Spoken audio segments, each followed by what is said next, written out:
Habari za udako zinatuarifu vipi hii leo? Nita official Rose D on the microphone. Moja kwa moja nitakuhabarisha vyema kabisa yale ambayo yamejiri kunako habari za udako. Usiache kusubscribe, kushare, kulike na kucomment.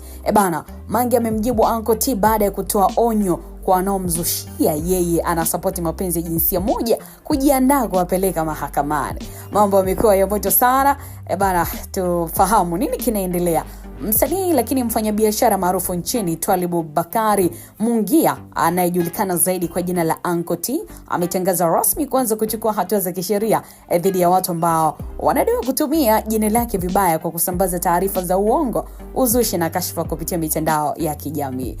Ni kupitia taarifa ya umma ambayo aliitoa Juni 18, Uncle T amesema amefikia hatua ya kuchukua mkondo wa sheria baada ya kushuhudia kuongezeka kwa vitendo vya baadhi ya watu wanaotumia jina lake kutafuta umaarufu wa muda mfupi kwa kutengeneza na kusambaza taarifa zisizo na ukweli ambazo kwa mujibu wake zinalenga kuharibu heshima, taswira na hadhi yake mbele ya jamii. Msanii huyo amesema kuwa amekuwa mvumilivu kwa muda mrefu, lakini sasa ameamua kulinda haki zake kwa kutumia njia za kisheria ili kukomesha vitendo vya uchafuzi wa jina lake. Katika taarifa hiyo, Uncle T ameeleza kuwa tayari baadhi ya wahusika wameanza kufuatiliwa na hatua za kisheria dhidi yao zimeanza kuchukuliwa. Ameonya kuwa mtu yeyote atakayebainika kutunga, kusambaza au kushiriki kwa namna yote ile maudhui ya uongo yanayomchafua basi atawajibika mbele ya sheria.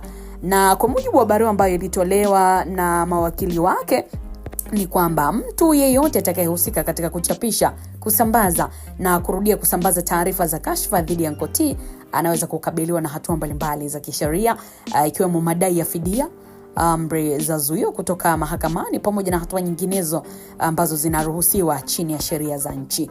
Hatua hii, mtazamaji, inaonekana kuwa sehemu ya juhudi za kulinda haki za watu dhidi ya matumizi mabaya ya mitandao ya kijamii, ambapo kumekuwa na ongezeko la taarifa zisizo na uthibitisho zinazoweza kuharibu sifa na maisha ya watu mbalimbali. Sasa Uncle T amewataka watumiaji wa mitandao ya kijamii kuwa waangalifu wanapochapisha au kusambaza taarifa zinazowahusu watu wengine, akisisitiza umuhimu wa kuthibitisha ukweli wa taarifa kabla ya kusambaza. Aidha, ametoa shukrani kwa mashabiki zake na watu wote wanaoendelea kumuunga mkono katika kipindi hiki, akisema anaamini ukweli na sheria vitasimama upande wa haki. Anahitimisha ujumbe wake. Uncle T alisisitiza kuwa hata ruhusu jina lake kutumiwa kama njia ya watu kujipatia umaarufu kupitia uzushi na mambo kama hayo.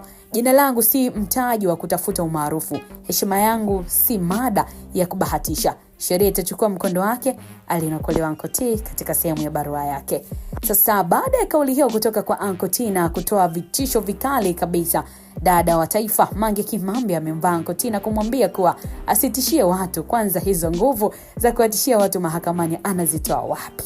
Nani asiyejua mwenendo wake? Hakuna asiyejua tabia zake Uncle T. Huenda kuna watu wanakupa nguvu ndio maana umekuwa na jeuri, ila mwisho wenu unakuja. Yale mnayojivunia yote yataisha. Unawezaje kuwa na nguvu ya kuongea wakati ni kweli na sio siri kwamba unasapoti mapenzi ya jinsia moja? Anamaliza kuongea dada wa taifa mwanaharakati Mange Kimambi kuhusiana hili la Uncle T kutishia watu kuwapeleka mahakamani wanaochafua jina lake. Mtazamaji wa Biomedia, unadhani Uncle T pengine yuko sahihi kuwapeleka watu mahakamani kufuatia uchafuzi wa jina lake kwa kumsingizia anasapoti mapenzi ya jinsia moja pasi na uthibitisho rasmi? Unaweza kuandika maoni yako moja kwa moja. Wakati mwingine tuiangazie kwa uzuri kabisa. Nita official Rose D kwenye kipaza. Mpaka wakati mwingine.